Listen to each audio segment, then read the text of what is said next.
गांव की बहन में। फूलमती काकी, अंजलि दीदी के लिए शहर से फोन आया है, जल्दी से भेजो दुकान पे, नहीं तो फोन कट जाएगा। हाँ हाँ बेटा, अभी भेजती हूँ।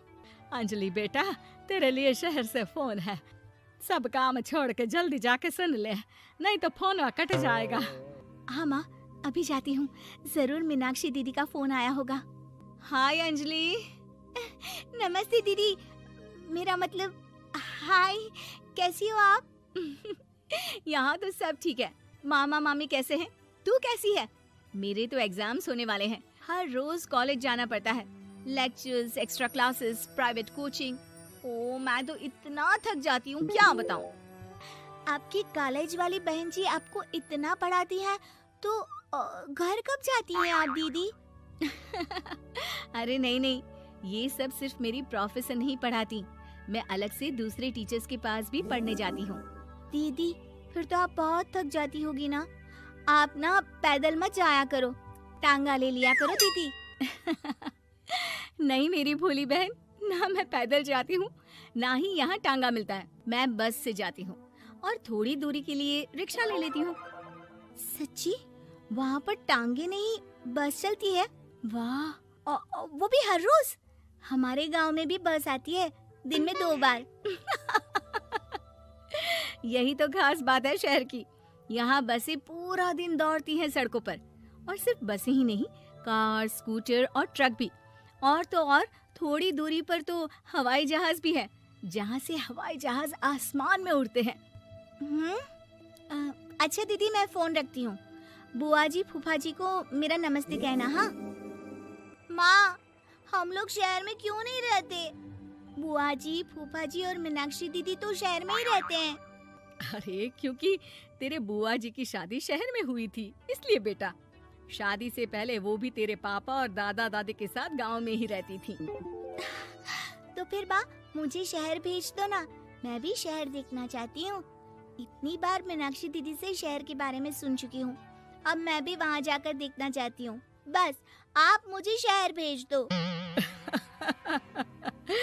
ठीक है, इस बार गर्मियों की छुट्टियों में कुछ दिन रह आना शहर, अपनी बुआ के घर। अब तो खुश ना? हाँ माँ, बहुत खुश। आप देखना मैं शहर जाके कितने मजे करती हूँ। अंजलि अगले दिन स्कूल जाती है और वहाँ अपने सारे दोस्तों को अपने शहर जाने की बात बताकर चिढ़ाती है। अरे श्रद्धा, शीतल, सरोज, तुम लोग इन गर्मियों की छुट्टियों में कहाँ जा रही हो? एकादशी वाले गांव के मेले में। हम तो दूसरे गांव में नानी के घर जाएंगे, उनका घर नहर के किनारे है, बड़ा मजा आएगा। हम इस बार कहीं नहीं जा रहे, बल्कि हमारे घर में रहने के लिए मेहमान आएंगे। और तू? अरे मेरा क्या है, मैं तो बस पास वाले शहर जा रही हूँ, अपनी बुआ जी के घर, वहीं रहूंगी कुछ दिन। तुम लोग चिंता मत करना, मैं चिट्ठी लिखूंगी तुम सबको वहाँ से। पापा मुझे तो चक्कर आ रहे हैं, जी घबरा रहा है। बेटा, शहर आने की जिद भी तो तूने ही की थी, अब पहली बार बस में चढ़ी है तो यही होना था, भुगतो अब। अरे मामा जी, अंजलि, आप लोग आने से पहले बता तो देते, मैं लेने आ जाती बस स्टैंड तक। आओ आओ भैया, आओ बेटी अंजलि। माँ बुआ जी कैसे हैं वहाँ, और भाभी कैसी हैं? सब ठीक है, बस अंजलि जिद कर रही थी कुछ दिन आप लोगों के साथ रहने की, सो छोड़ने आ गया। दीदी, आप मुझे शहर घुमाने ले जाओ ना, मुझे भी शहर देखना है। हाँ हाँ चल, तैयार हो जा जल्दी से। अंजलि तैयार होने जाती है और कुछ देर बाद जब बाहर आती है तो अरे ये क्या कर दिया तूने, मार्केट तक ही तो जाना है, इतनी डार्क रेड लिपस्टिक, इतने बड़े बड़े झुमके और चूड़ियां और चेहरे पर इतना सारा पाउडर। मेरी बहन, ऐसे नहीं चलेगा, जा और ये सब हटा के आ। अरे कैसे, क्यों? मैंने शहर आने के लिए इतनी मेहनत से ये सब इकट्ठा किया था, और वैसे भी मैंने देखा है मोहल्ले की राधा काकी के टीवी पर एक फिल्म चल रही थी, उसमें हीरोइनें ना ऐसे ही तैयार होकर जाती है घूमने।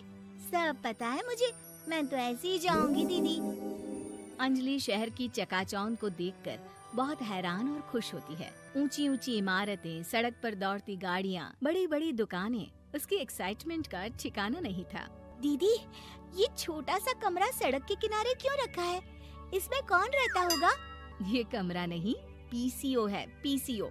यहाँ पर लोग फोन करने आते हैं, सिक्का डालकर। ओ, हमारे गांव में तो दुकान पे ही जाते हैं बात करने। अच्छा चल, तुझे रेस्टोरेंट में खाना खिलाने ले चलती हूँ। Excuse me, 2 plate noodles please and 2 Cola. Meenakshi को ऑर्डर प्लेस करते हुए अंजलि बहुत ध्यान से देखती है और थोड़ी ही देर में ऑर्डर लेकर वेटर आ जाता है और खाना टेबल पर रख देता है। अरे, ये लंबी लंबी सेवइयाँ खाते कैसे हैं दीदी? और इसके साथ कोई अचार, प्याज, मूली कुछ भी नहीं दिया, बस ये छोटा सा पेट खुजाने वाला दे दिया है। गांव में तो छोटे छोटे चावल ही होते हैं जो कि हाथ से ही खा लेती हूँ। अब इसे कैसे खाऊं दीदी?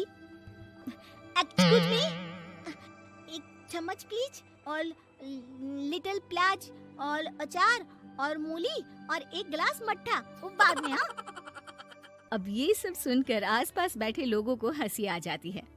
मीनाक्षी भी अपनी हंसी किसी तरह रोकने की कोशिश करती है और वेटर मुस्कुराता हुआ वहाँ से चला जाता है। अंजलि समझ नहीं पाती कि सब किस बात पर हंस रहे थे, लेकिन वो छिप जाती है। दीदी, मुझे लगता है कि मुझे इन सेवइयों को ऐसे ही खा लेना चाहिए, इसी पेट खुजाने वाले कांटे के साथ। एक काम कर, तू मुझे खाते देख, जैसे मैं खाऊं तो भी वैसे ही खा ले। ठीक है दीदी। अंजलि खाते खाते नूडल्स में सिरका ज्यादा डाल देती है, फिर ऊपर से नमक दानी से खेलते हुए काफी नमक भी अनजाने में छिड़क लेती है। अरे, ये क्या क्या खा लिया? अरे हाय हाय, कितना कड़वा है।